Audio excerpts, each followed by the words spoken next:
गवार सास।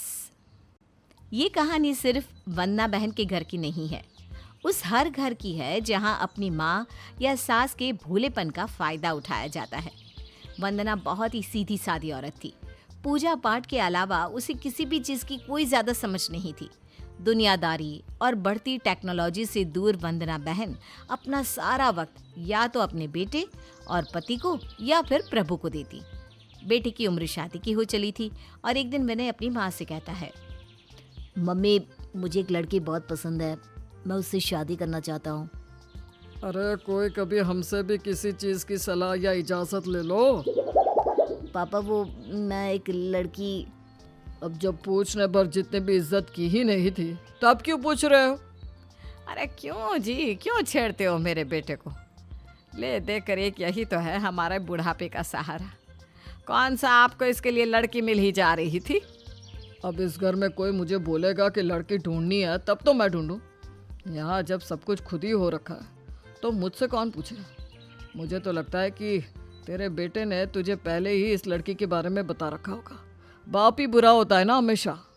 देखिए बेचारे की शक्ल कैसे मुरझा गई है। क्या जी आप बेकार में ही इसे परेशान कर रहे हैं। विनय तू तो इनका स्वभाव जानता है, इन्हें ना सबको छेड़ने की आदत है। बता बेटा कौन लड़की है, क्या करती है, कैसी है? उससे उसकी कुंडली मांग लेना, फिर मैं पंडित जी से तुम दोनों की कुंडलियाँ मिलवा दूंगी। अपनी माँ की कही मानकर विनय सोनिया से उसकी कुंडली मांगता है। किस जमाने की बात कर रहे हो तुम विनय? आजकल कौन कुंडलियाँ मिलवाता है? ओह गॉड कम ऑन यार। मुझे पता है सोनिया तुम इन चीज़ों में नहीं मानती, पर अब मम्मी का मन है तो दे दो ना कुंडली। वैसे भी कुंडली मिले या ना मिले, पत्नी तो तुम मेरी बनने ही वाली हो। उनके भी दिल को शांति मिल जाएगी। और 1 महीने बाद बड़ी धूमधाम से विनय की शादी सोनिया से हो जाती है। अपने बेटे और बहू के स्वागत के लिए वंदना पूजा की थाली लेने पूजा घर में जाती है, पर जब तक वो वापस लौटती है सोनिया पहले ही अपने ससुराल में आकर सोफे पर बैठ जाती है। बहू, ऐसे बिना गृह प्रवेश की रस्म किए बहुओं को घर के अंदर नहीं आना चाहिए। जा बेटा एक बार फिर से दरवाजे पर जा, मैं गृह प्रवेश की रस्म कर लूँ, फिर तू घर के अंदर आना। मम्मी जी ये सब कुछ नहीं होता, और वैसे भी मेरे सर में बहुत दर्द हो रहा है। मुझे तो ये झंझट चाहिए ही नहीं थी, पर विनय को ही थी धूमधाम से शादी करनी। मैं तो कोर्ट मैरिज करना चाहती थी। ये कहकर सोनिया सीधा अपने कमरे में जाकर दरवाज़ा लगा लेती है। बाप रे बाप, कैसी बहू लाया है। अब क्या होगा तेरा वंदना बहन? अरे नहीं सुरभि बहन, बेचारी थक गई होगी ना, इसलिए सोने गई है। अब सबके सामने बेचारी बेहोश हो जाती तो अच्छा लगता क्या? काम बढ़ ही जाता है ना। बड़ी समझदार लड़की लेकर आया है मेरा बेटा। जा बेटा अब तू भी आराम कर, मैं और तेरे पापा भी सो जाते हैं। अगली सुबह सोनिया एक औरत को अपने घर बुलाती है। यह है किचन और यह है 3 रूम्स, झाड़ू पोछा सुबह शाम और 3 टाइम का खाना। वॉशिंग मशीन है, उस पर कपड़े धोने हैं। 17,000 से 1 रुपया ज़्यादा नहीं दूंगी मैं। अरे बहू, जरा से काम के लिए 17,000 रुपये क्यों लगाने? झाड़ू पोछा कपड़े तो 1 घंटे का काम है। आप मेरी सुनिए नैना दी, चलिए किचन में, क्या बनाना है मैं आपको बताती हूँ। सोनिया अपनी सास के हाथों में लैपटॉप देते हुए कहती है, मम्मी जी आप प्लीज़ एक पीपीटी रेडी कर दीजिए, तब तक मैं इसे काम बता कर आती हूँ। बेचारी वंदना, जिसे ठीक से फ़ोन चलाना भी नहीं आता था, लैपटॉप पर पीपीटी क्या ही बनाती। ये बहू अपना लैपटॉप क्यों देकर चली गई? और क्या कह रही थी? पीपीटी, पापड़ी चाट को अंग्रेजी में यही कहते होंगे शायद।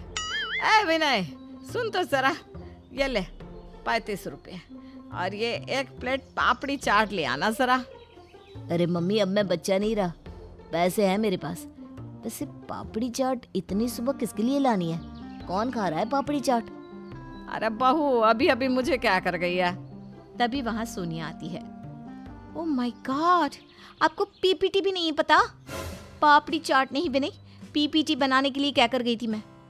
और आपने कहीं मेरे लैपटॉप को कोई बुक समझकर कवर तो नहीं कर दिया ना? बेचारी वंदना, उसे जो समझ में आया उसने उस हिसाब से काम किया, पर सोनिया के गुस्से का शिकार बन गई। उस नैना पर ध्यान क्या देने गई, यहाँ दूसरी ही प्रॉब्लम शुरू होगी। अब मैं क्या करूँ विनय? उसे भी तो देखना होगा कहीं कुछ चोरी ना कर ले। अरे बहू, कोई जानबूझकर चोरी नहीं करता, बेचारी गरीब है, कभी कोई आटा चावल निकाल लेना तो उसे काम से मत निकालना। अपने बच्चों को ही देगी ना, किसी का पेट ही तो भरेगा। कौन सा तेरे जरा से आटे से वो बिजनेस कर लेगी। दुनिया ऐसी नहीं है मम्मी जी, आप ये सब छोड़ दीजिए, मैं देख लूंगी। वंदना को तो काम करने की आदत थी। काम वाली के रहते हुए भी वो आधा से ज्यादा काम खुद ही कर दिया करती। पर सोनिया को कोई बात जमती नहीं थी, इसलिए सोनिया नैना से कहती है, अब से तुम्हें 8,000 रुपये ही मिलेंगे, क्योंकि कपड़े धोने से लेकर झाड़ू पोछे तक सब तो मम्मी जी कर देती है, तुम तो बस खाना बनाओ। इस तरह दिन बीतते जाते हैं। सोनिया की सभी फ्रेंड्स के इन-लॉज बड़े मॉडर्न थे और उसकी सास गवार, जिस कारण वो अपनी सास को अब अपने घर से निकालना चाहती थी। और अपनी सोच को मुकम्मल करने के लिए वो एक दिन अपने घर पर एक किटी पार्टी रखती है और अपनी सारी मॉडर्न सहेलियों को अपने घर बुलाती है। तुम्हारा घर तो बड़ा ही सुंदर है सोनिया, विनय से तो हम मिल ही चुके हैं, अब जरा अपने सास ससुर से तो मिलाओ, सुना है बड़ी ओल्ड मॉडल है। तभी स्मृति नैना को नमस्ते करती है। नहीं, ये मेरी सासू माँ नहीं है, ये तो मेरी काम वाली है। नैना तुम घर जाओ, यहाँ मम्मी किचन संभालेंगी।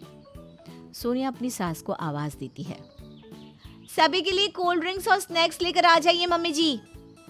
वंदना मुस्कुराते हुए सभी के लिए स्नैक्स और कोल्ड ड्रिंक लेकर आती है। इससे अच्छे कपड़े तो मेरी काम वाली पहनती है सोनिया। आज के ज़माने में साड़ी कौन पहनता है? मैं पहनती हूँ बेटा, हवा आती रहती है ना। ये कुर्ती उर्ती में तो शरीर में हवा ही नहीं लगती। तुम लोगों की उम्र है तैयार होने की, अब हम तो पुराने ज़माने के ठहरे। अच्छा बहू, मैं अपॉइंटमेंट लगा कर आती हूँ। डॉक्टर की अपॉइंटमेंट? ऑइंटमेंट कहना चाह रही है मम्मी जी, ऑइंटमेंट। ये सुनते ही सभी जोर जोर से हंसने लगते हैं और हंसते हंसते स्मृति सोफे पर ऐसे झुकती है कि उसके हाथ में मोच आ जाती है और दर्द से वो फूट फूट कर रोने लगती है। I'm dying of pain, Sonia, do something। मैं डॉक्टर को कॉल लगाती हूँ। आज डॉक्टरों की स्ट्राइक है, कोई नहीं आ पाएगा। स्मृति के कराहने की आवाज सुनकर वंदना कमरे से बाहर आती है। अरे बेटा, क्या हो गया तुझे? क्रैम्प आ गया है उसे। ओहो, आपको तो क्रैम्प भी नहीं पता होगा। तुम लोग जरा साइड हटो, साइड हटो। वंदना स्मृति के शोल्डर को पकड़कर दूसरी ओर मोड़ती है, जिससे स्मृति एक बार जोर से चिल्लाती है, मेरा दर्द ठीक हो गया। मैं पानी गर्म कर देती हूँ, एक बार जाकर नहा ले तो जो बचा कुचा दर्द है ना वो भी ठीक हो जाएगा। लगता है तुम्हें हड्डियों की प्रॉब्लम है, कैल्शियम की गोली खाया करो बेटा, ठीक हो जाओगे। हाँ, यही तो दिक्कत है आजकल के बच्चों की, कोल्ड ड्रिंक पीना है। अभी तो दूध पी रही होती ना तो शरीर इतना कमजोर ना होता बेटा। डॉक्टर ने भी मुझे यही कहा था aunty. Oh my God Sonia, तुम्हारी सास की नॉलेज तो वाकई में बहुत अच्छी है। आई एम सॉरी आंटी, मैंने आपका मजाक उड़ाया, फिर भी आपने मुझे बेटा कहा, मेरी मदद की। मैं जब भी खाना खाती हूँ ना आंटी, तो रात को अचानक मेरे पेट में दर्द होने लग जाता है। इसके लिए भी कोई दवा है क्या आपके पास? अरे बेटा, तुझे गैस हो जाती है, एसिडिटी कहते हैं ना जिसे। रात को जरा भारी खाना कम खाया कर, जितना हल्का खाना खाएगी उतना अच्छा होगा तेरे लिए। वैसे एक आयुर्वेद में ना दवा आती है, उसे खाली पेट ले लिया कर, तो तेरी ये गैस की प्रॉब्लम हमेशा के लिए खत्म हो जाएगी। तू तो बड़ी लकी है यार सोनिया, जो तुझे इतनी अच्छी सास मिली, वरना मैं क्या बताऊँ आंटी। मेरी सास तो खुद इतनी किट्टी पार्टियों में बिजी रहती है कि मेरे हस्बैंड भूखे हो या उन्होंने खाना खाया हो ना खाया हो, मेरी सास को परवाह ही नहीं होती। पूरी रात मैं दर्द से कराहती रहती हूँ, पर वो मुझे दर्द की एक टैबलेट भी देने नहीं आती। मेरे घर का भी यही हाल है यार।